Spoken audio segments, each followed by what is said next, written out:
What does it take to be wealthy? It's the big question. Nearly 2,000 Americans, they're weighing in. And for Fidelity's first ever State of Wealth Mobility study. Here with the results, we've got David Peterson, Fidelity Head of Advanced Wealth Solutions. David, let's just start there. How many Americans actually consider themselves wealthy?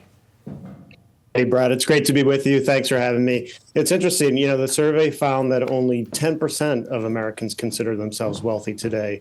And while it's probably not surprising that such a small number consider themselves wealthy, what may be surprising is that the number is consistent across income and asset levels. In other words, what the survey found is that having a great deal of wealth doesn't necessarily determine whether someone actually feels wealthy. So what is that rubric? What are the parameters that Americans set to identify wealth? Yeah, it's a great question. Our study found that for most Americans, the definition of what it means to be wealthy is relatively modest. For many, a major criterion for feeling wealthy is simply not living paycheck to paycheck. High net worth individuals, now these are individuals that have $1 million or more in savings and investments, not including retirement accounts or real estate. They're expectedly more likely to associate feeling wealthy with also being able to travel and take vacations, as well as give back to charities. However, an equal share of high net worth and non-high net worth individuals attribute feeling wealthy to home ownership. So for the roughly 10% who identify as wealthy, how did you find that they built that wealth?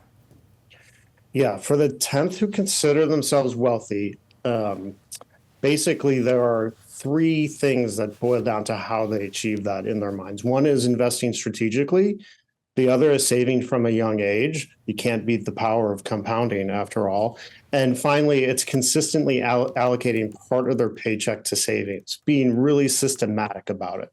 Now, going back to that first one, investing strategically, we know that this can be intimidating for most. Our survey also found that the majority, 78% of Americans, wish they were better investors than they are today.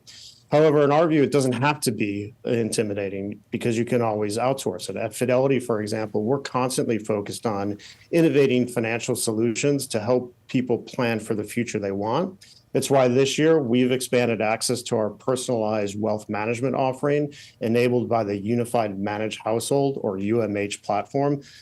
This platform provides a goal-based planning and investment management approach across a household in a really tax-smart way.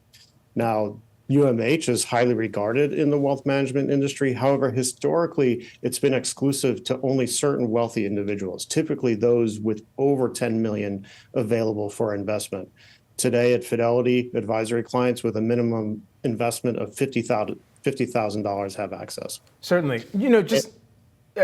Just as we're hustling to the finish here, one of the other things that we're going to be tracking, and we've seen a range of somewhere between $84 trillion, I think that was put out there by Cerulli Associates, and even upwards of $90 trillion, going to be wrapped up in this great wealth transfer and expected to change hands over the next few decades. That might involve some tough money conversations. What did the report have to say about people's preparedness to pass down wealth? Well, it's also a great question. What it found is that most people historically have not spoken about wealth and how they've accumulated wealth and what their plans are for transferring wealth, but most wish they had. So something like 80% of families have not had that conversation, but over 60% want to have it. So, the reluctance is typically with older generations. And, one way to kick off conversations really is to chat about how you've established your own estate plan to protect your loved ones in the event of a crisis, or casually toss out that you've heard recently how important it is that kids have access to their parents' personal financial information in case they ever need help managing their money. And, while it's never easy to start such a conversation, the important thing is not to wait to do it, to make the most of cherishing your time with loved ones. It's really critical to have these conversations. Absolutely agree. David, thank you so much for taking the time here today. Some really interesting findings from the survey as well. Appreciate it. Thank you.